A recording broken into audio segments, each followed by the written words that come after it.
Assalamualaikum warahmatullahi wabarakatuh. Halo semuanya.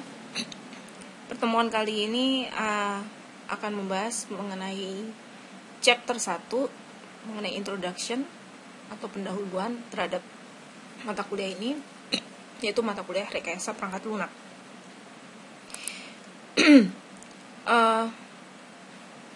Topik dan subtopik dalam pertemuan pertama ini dapat ditemukan pada buku Ian Sommerville chapter 1 mengenai introduction.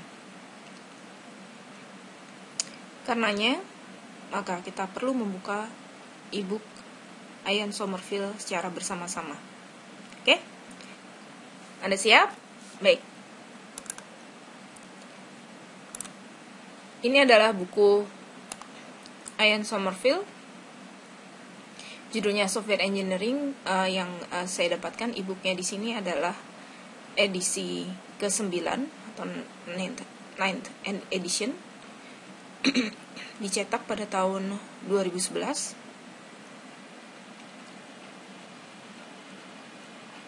Baik, kita akan membaca buku ini bersama-sama, dimulai dari chapter 1. Apa yang ada di dalam chapter 1 akan dibahas lebih detail pada konten ya, halaman daftar isi. Di sini ada 3 sub chapter. Yang pertama 1.1 mengenai professional software development, 1.2 mengenai software engineering ethics, 1.3 mengenai case studies. Baik, pembahasan pertama adalah pada poin 1.1 terlebih dahulu. Selanjutnya akan ada review atau mengulang, akan ada rangkuman dari apa yang sudah dibahas, dan akan ada latihan soal pada setiap kali selesai sub chapter atau subtopik ya. Baik, kita mulai saja pada subtopik 1.1.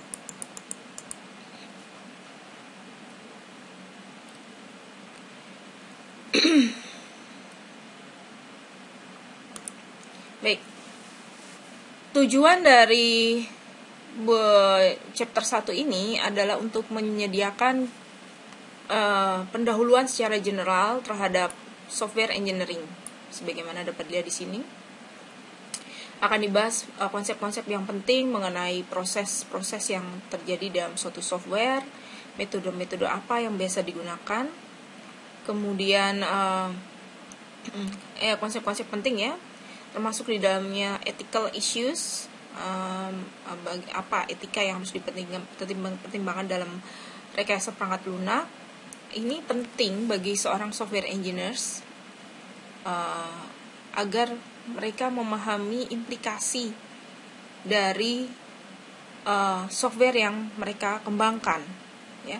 Apalagi saat ini ya, di zaman sekarang ini tentu hampir seluruh aspek kehidupan itu menggunakan IT, dan software selalu terlibat di dalamnya, atau perangkat lunak ya. Software itu ada perangkat lunak bahasa Indonesianya, itu selalu terlibat di dalamnya. Tentu akibatnya akan ada dampak positif maupun dampak negatif.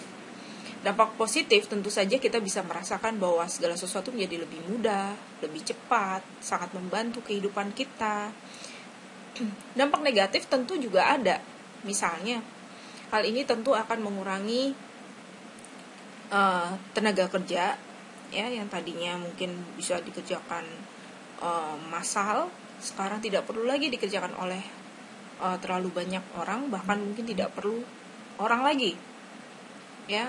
Tentu ini akan menimbulkan dampak sosial. Ini adalah salah satu contoh, akan kita bahas berikutnya. Baik, fokus dari pertemuan kali ini adalah pada chapter 1, sehingga saya tidak akan membahas chapter 2, 3, dan seterusnya. Oke.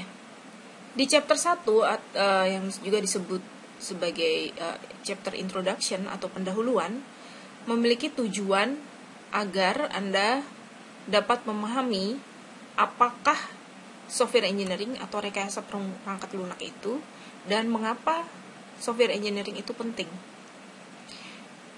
Serta Anda dapat memahami bahwa terdapat beberapa macam cara untuk mengembangkan software system yang berbeda-beda. Jadi software system itu ada macam-macam, dan ada banyak cara juga, ada banyak metode pula untuk mengembangkannya, ada banyak teknik dan metode. Kemudian juga setelah chapter ini diharapkan Anda dapat memahami beberapa masalah terkait etika dan profesional yang penting untuk dipahami seorang software engineer.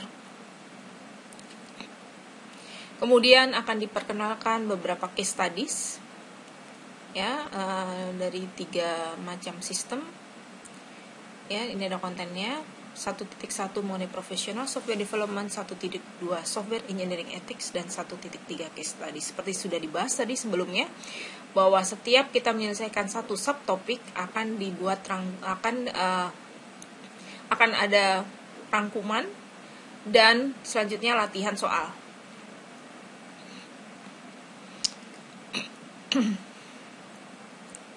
Baik. Tadi seperti sebagaimana yang sudah dijelaskan di atas, bahwa tidak ada hal yang kita lakukan di dunia ini tanpa menggunakan software. Hampir semua segi-segi kehidupan itu menggunakan software. Ya, contohnya infrastruktur negara kita, ya, yang walaupun belum semaju negara-negara maju lainnya, tetapi sudah menggunakan dan dikontrol oleh sistem komputer dan listrik, ya, sehingga tidak ada yang tidak menggunakan lagi software. Itu dalam hal pertahanan negara misalnya. Kemudian dalam hal entertainment, apa yang kalian tidak menggunakan software? Pasti semuanya pakai software. Game yang Anda mainkan, musik yang Anda putar, video yang Anda putar, ya kan? Film, televisi, video klip, itu semuanya adalah software. Oke, sehingga kita bisa katakan bahwa hampir tidak ada aspek kehidupan yang tidak menggunakan software. Baik.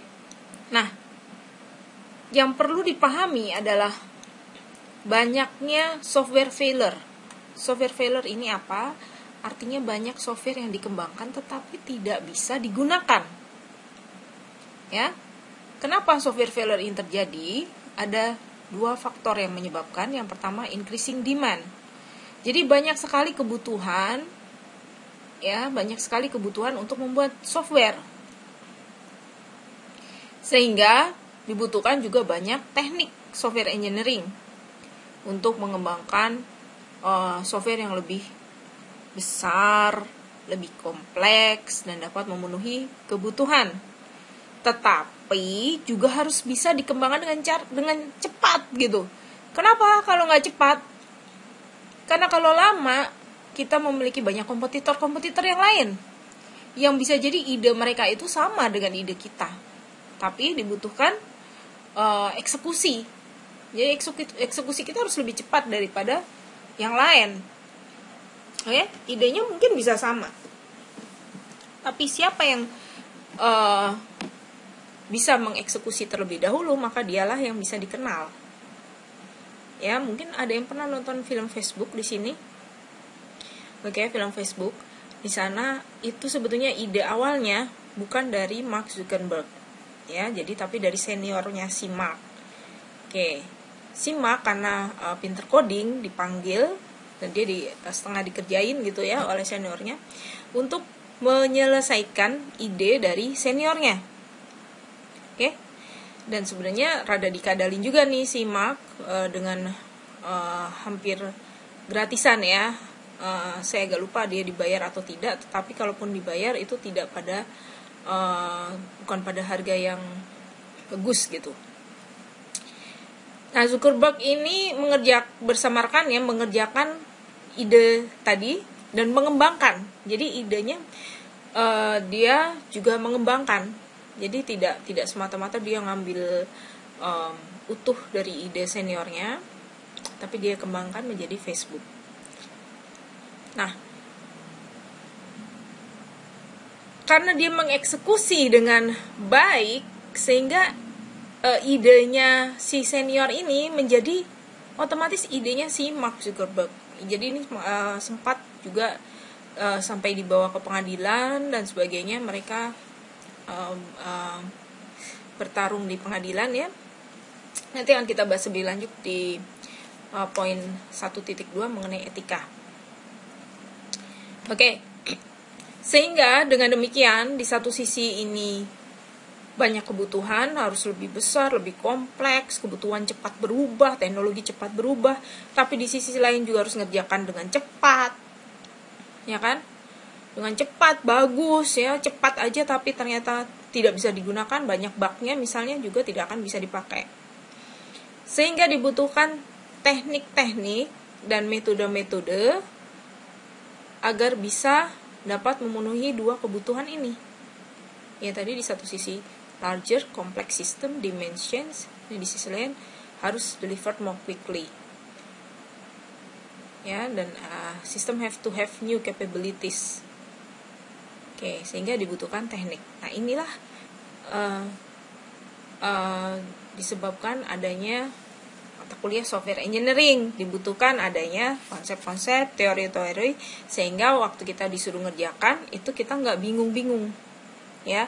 Kita sudah tahu, oh habis ini stepnya apa, apa yang harus kita pilih, tekniknya apa yang kita pilih, apa saja tahapan-tahapannya, bagaimana memodelkannya dan seterusnya.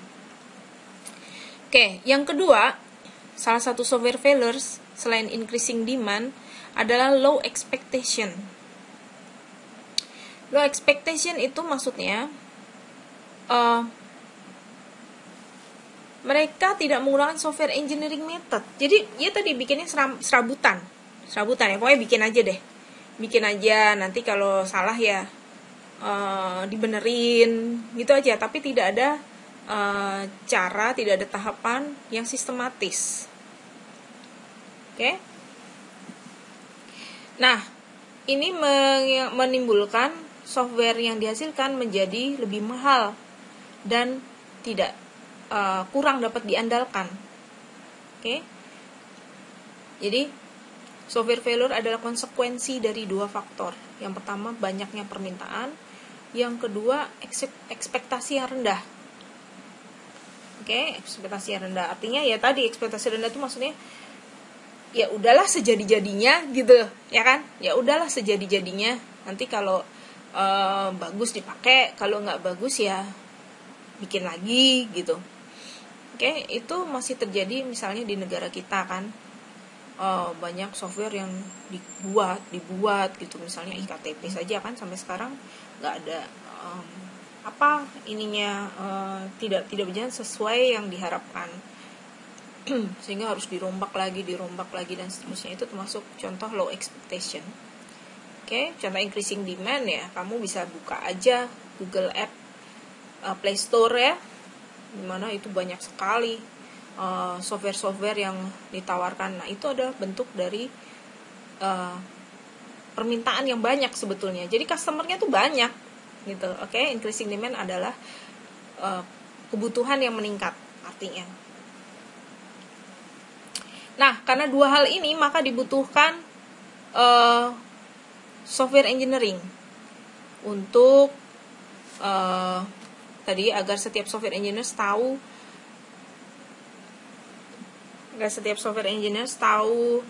tahapan-tahapan yang harus dilakukan secara sistematis, tahu harus memilih life cycle seperti apa, yang mana, dan seterusnya. Oke? Ini ya.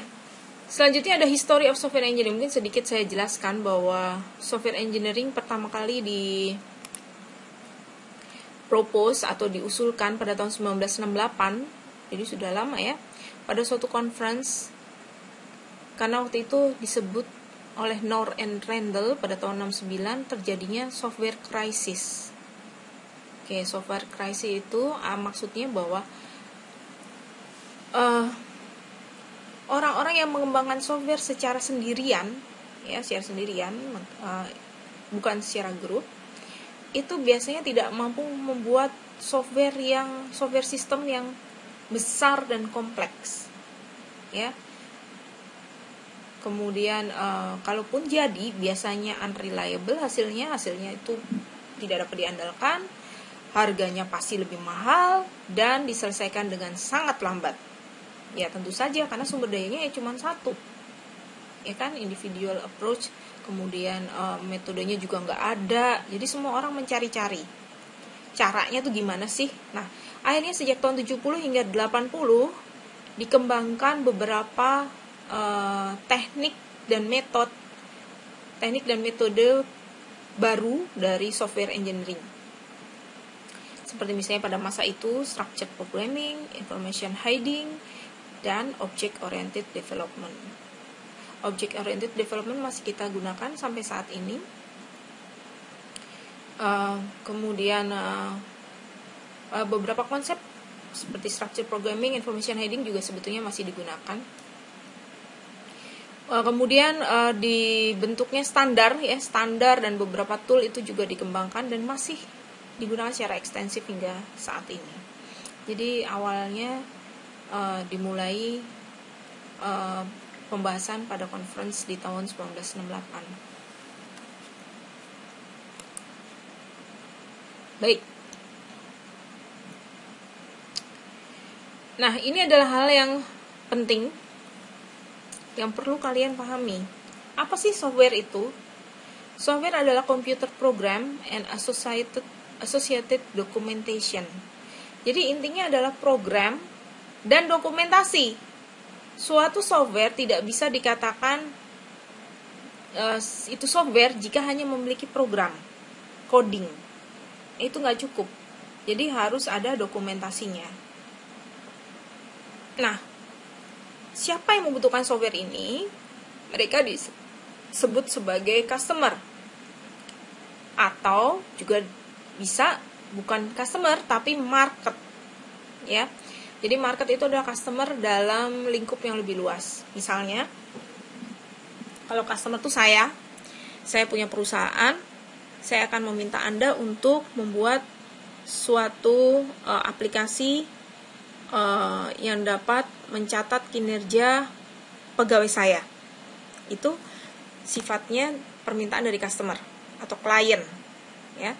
Tetapi kalau Anda membuat game misalnya untuk anak-anak umur, misalnya taruhlah umur 8 sampai 15 tahun, maka itu adalah market. Marketnya adalah anak-anak umur 8 sampai 15 tahun. Oke? Jadi beda ya. Yang pertama atas permintaan customer atau klien, dan yang kedua dibentuk karena kamu bisa menangkap pasar gitu. Pasarnya mungkin nggak minta, bisa tidak, tetapi yang jelas sebagai developer kamu menangkap ada pasar. Oke, jadi sekali lagi software melibatkan computer programs and associated documentation. Oke, baik. Lalu apa sih atribut dari suatu software? Software dikatakan baik jika dia dapat memenuhi functionality. Ya, functionality adalah fungsi, maksudnya fungsinya terpenuhi dengan baik, dan memiliki performance to the user. Jadi memuaskan user. Ya, memuaskan user tuh khususnya dalam hal fungsi. Oh, fungsinya tidak terpenuhi, banyak bug-nya. Misalnya saya butuh tadi untuk memantau kinerja, saya nggak bisa lihat yang hari ini masuk tuh berapa pegawai dan seterusnya, maka itu tidak memenuhi performance. Nah, selain itu good software juga harus dapat di-maintain, dapat diandalkan, dan yang paling penting adalah dapat digunakan. Ini kelemahan banyak software, biasanya dia dikembangkan tetapi ternyata setelah jadi tidak dapat digunakan. Lalu apa yang dimaksud dengan software engineering? Software engineering adalah salah satu disiplin engineering, jadi dia bagian dari teknik yang terkait dengan aspek dari produksi sebuah software. Kemudian apa aktivitas utama dari suatu rekayasa perangkat lunak atau suatu software engineering? Aktivitas utama adalah software specification, software development, software validation, and software evolution. Software specification adalah ini hal yang paling penting yang wajib dilakukan di awal supaya waktu kalian develop itu tidak terlalu banyak kesalahan, tidak terlalu banyak pengulangan. Oke, software development terkait dengan coding, kalian harus memiliki kemampuan coding, kemampuan algoritma, memahami suatu algoritma, membuat suatu algoritma dan mengimplementasikan algoritma tersebut. Kemudian software validation adalah melakukan testing bahwa apa yang kamu buat itu sesuai dengan spesifikasi. Dan yang terakhir ada software evolution. Software evolution adalah terus-menerus melakukan evaluasi dan pengamatan. Apakah misalnya kalau untuk market, apakah marketnya sudah puas? Apakah ada kebutuhan lebih dari market? Atau kalau customer atau klien ya, apakah customernya sudah puas? Apakah ada permintaan lagi dari customer dan sebagainya.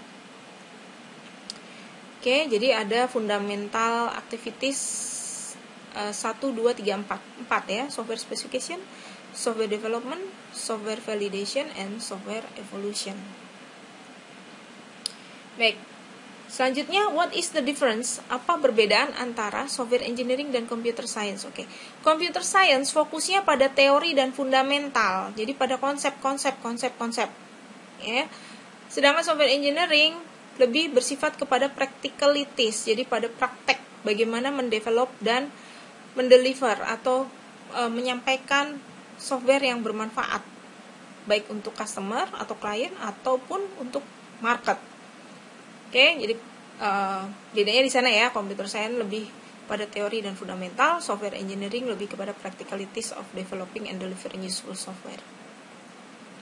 Selanjutnya, what is the difference between software engineering and system engineering? Ini dua-duanya sama-sama engineering. Oke, engineering itu teknik atau rekayasa, kita artikan. System engineering terkait dengan seluruh aspek computer based development. Jadi, apa aja sih aspeknya?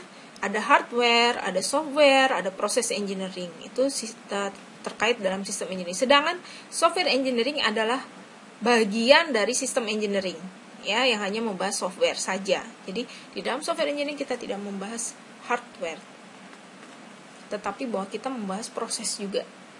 Maka dikatakan software engineering is part of this more general process. Oke. Tentu kalian sudah belajar proses ya di dalam kuliah KSI, konsep sistem informasi. Di situ ada input, ada proses, ada output. Itu sangat bermanfaat dalam mata kuliah ini. Selanjutnya pertanyaan berikut, what are the key challenges facing software engineering? Jadi apa sih yang menyebabkan kita harus terus maju, terus mengembangkan, ya, tantangannya apa? Karena kita ada banyak perbedaan di dunia ini, ada banyak perbedaan, increasing diversity. Perbedaan misalnya dalam hal kultur, benar nggak? Kulturnya nggak usah jauh-jauh deh, sesama Indonesia. Misalnya kultur orang Jawa sama kultur orang Batak lah misalnya, itu pasti ada perbedaan. Dan itu bisa jadi menyebabkan perbedaan pula dalam menggunakan suatu software. Ya, contoh lain yang paling jelas kelihatan bagian dari kultur adalah bahasa. Tentu kalau orang Indonesia akan lebih nyaman, yang terutama umur tua ya, itu akan lebih nyaman kalau menggunakan bahasa Indonesia, ya, dibandingkan kalau menggunakan bahasa Inggris untuk orang Indonesia. Tetapi kalau kita ingin go internasional, tentu saja kita juga harus menyediakan bahasa di dalam bahasa Inggris selain bahasa Indonesia. Oke, itu adalah contoh diversity atau keragaman. Kemudian ada demand for reduced delivery times. Ini ada kebutuhan untuk mempercepat waktu pengerjaan. Iya tadi, kenapa? Karena kompetitif sekali. Kalau kita lama mengerjakan, maka orang lain sudah akan selesai duluan dan dia yang dapat untung duluan. Kalau sudah ada produk yang sejenis dan dia punya nama duluan, tentu orang akan memilih. Ya, misalnya gini, kamu mau bikin aplikasi sejenis Facebook. Ya, orang sudah lebih tahu Facebook daripada yang baru kamu buat gitu. Baru selesai kamu buat gitu. Jadi kemungkinan besar orang yang mau pakai atau mau nyoba saja aplikasi kamu itu adalah kecil sekali. Karena Facebook masih sangat digemari dan dia selalu melakukan pengembangan, melakukan evolusi secara terus-menerus. Oke. Kemudian ada developing trustworthy software. Nah, ini juga orang mau pakai softwaremu itu biasanya dia akan ngetes dulu, trial. Nah, kalau misalnya ada error 1 2 itu biasanya mereka langsung down dan akan meninggalkan software yang kamu buat.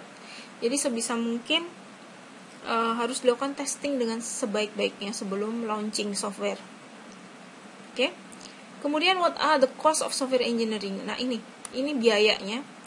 Rata-rata 60% adalah di development. Jadi waktu pengembangan. Pengembangan itu dari spesifikasi sampai develop, sampai coding selesai. 40% adalah di testing cost. Hanya untuk melakukan testing itu 40%. For custom software, evolution cost often exceed development cost. Nah, untuk custom software itu software yang diperbaiki ya. Jadi softwarenya udah ada, kamu diminta untuk menambah, memperbaiki, ya kan? Itu maka biaya evolusinya bisa melebihi development cost. Jadi bisa di atas 60%. Itu sebabnya orang lebih suka membuat dari awal dibandingkan memperbaiki secara terus-menerus. Salah satu contoh yang sangat baik adalah Facebook. Saya perhatikan Facebook itu selalu melakukan perbaikan fitur-fitur. Google juga selalu melakukan penambahan fitur, ya kan? Sehingga hampir semua software sekarang selalu melakukan penambahan fitur. Karena kalau tidak dia ditinggal. Ya, seperti misalnya Friendster tidak melakukan penambahan fitur, gitu-gitu aja. Ya, akhirnya orang males pakai, ya kan? Jadi itu pentingnya bagaimana software evolution. Selanjutnya, what are the best software engineering technique and method? Sesungguhnya tidak ada yang teknik dan metode yang terbaik. Jadi itu tergantung kepada jenis tipe dari sistem software yang akan dikembangkan. Misalnya kalau kita mau buat game, itu harus menggunakan prototype, ya, prototyping, terus kita sebut juga prototyping. Sementara untuk safety critical control system itu menggunakan metode yang lain, nggak bisa cuma pakai prototype saja. Oke, kenapa? Karena kalau game itu kan tidak melibatkan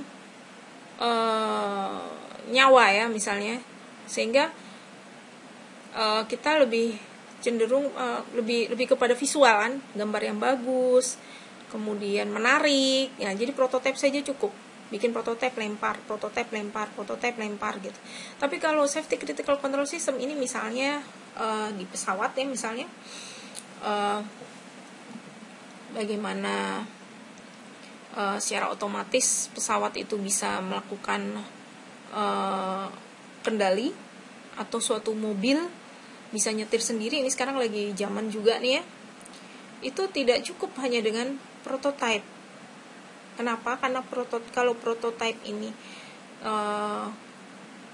dikeluarkan begitu saja gitu, tidak komplit ya, maka tentu akan berbahaya gitu.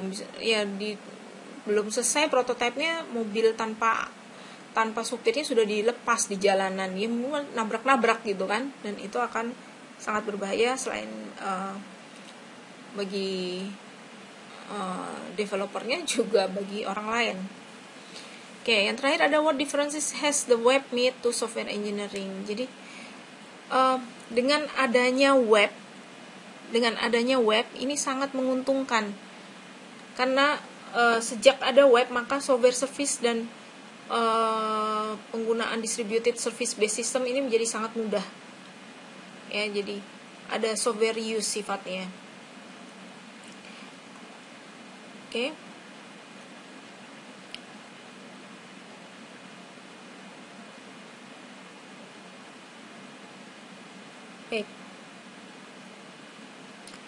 Software engineers are concerned with developing software product. Ada 2 macam software product. Apa saja? Yang pertama generic product. Yang kedua customized product. Oke, apa yang dimaksud dengan generic product. Generic product adalah standalone system yang diproduksi to the open market to any customer. Oke, banyak contohnya, misalnya word processor yang sehari-hari adalah gunakan Microsoft Office, oke, itu di standalone. Kemudian ada juga drawing packages, project management tools, database, ya kan, itu per standalone ngitungnya, per user per PC. Yang kedua ada customize or bespoke product. Produk ini biasanya diminta oleh customer tertentu. Examples of this type of software include control system of electronic devices, system written to support particular business process. Jadi biasanya diminta oleh customer tertentu, misalnya oleh suatu organisasi. Ya tadi contohnya saya minta untuk perusahaan saya, misalnya seperti itu. Kemudian suatu perusahaan tertentu atau suatu negara tertentu atau suatu, ya intinya ini ada kliennya, ya diminta oleh particular customer. Kalau yang pertama open market, dijual di pasar bebas. Jadi ada dua macam, yang pertama generic product, yang kedua customized product. Ya dibedakan berdasarkan siapa usernya, ya kan. Yang pertama usernya adalah any customer yang membeli. Yang kedua adalah customized, khusus, specific customer atau particular customer. Oke, selanjutnya Anda bisa baca sendiri di sini. Tolong dibaca. Ya, karena nanti akan ada latihan tugas, Anda diminta untuk memberikan contoh.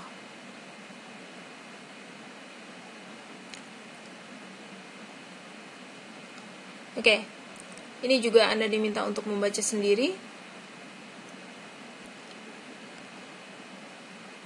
Oke, apa yang dimaksud dengan maintainability, dependability and security, efficiency, dan acceptability.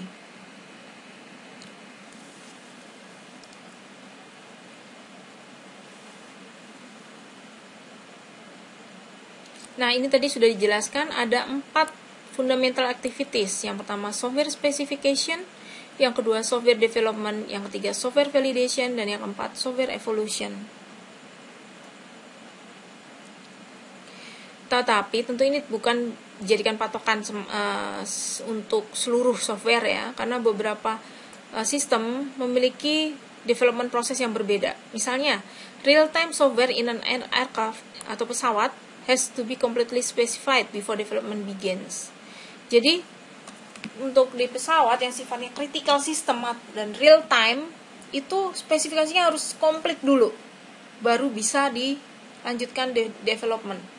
Ya, kalau spesifikasi belum komplit, maka tidak bisa dilanjutkan ke tahap berikutnya. Sebaliknya dalam game tadi misalnya,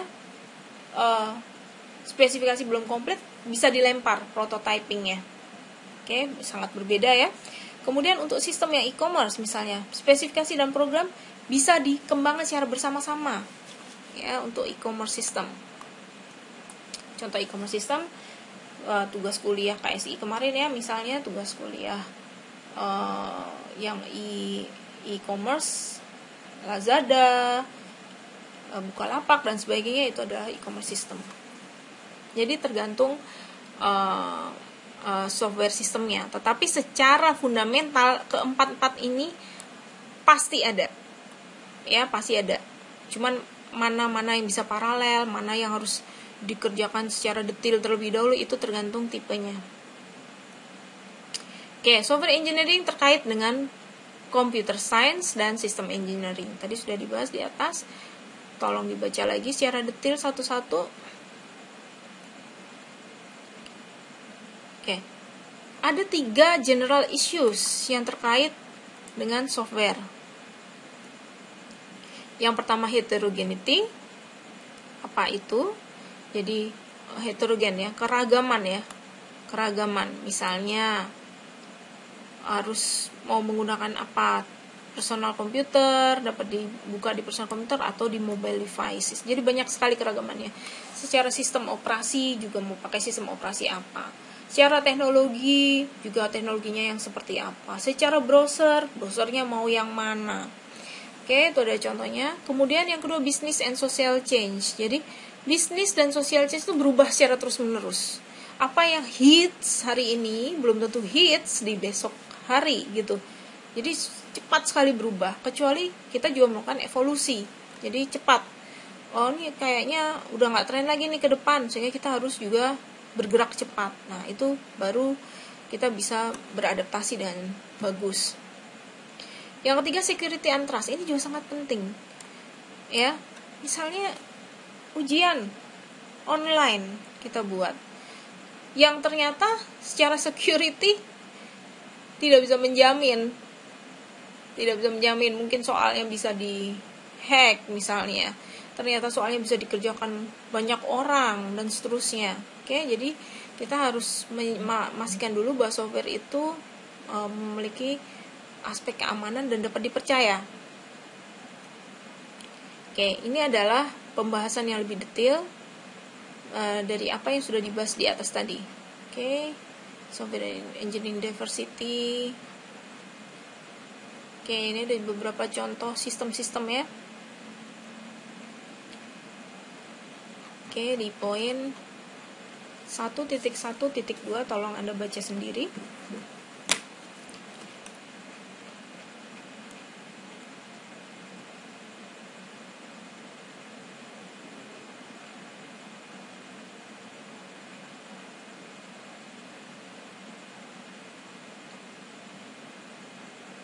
Kemudian ada pembahasan mengenai web based system. Ya, web based system 1.1.3.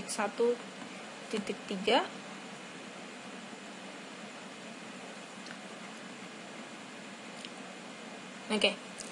Sampai situ pembahasan dari saya. Selanjutnya akan dilanjut selanjutnya pembahasan berikutnya adalah sifatnya rangkuman dari apa yang sudah dibahas di subtopik 1.1 ini. Terima kasih atas perhatiannya. Kita lanjutkan dengan sesi rangkuman dan latihan subchapter 1.1. Assalamualaikum warahmatullahi wabarakatuh.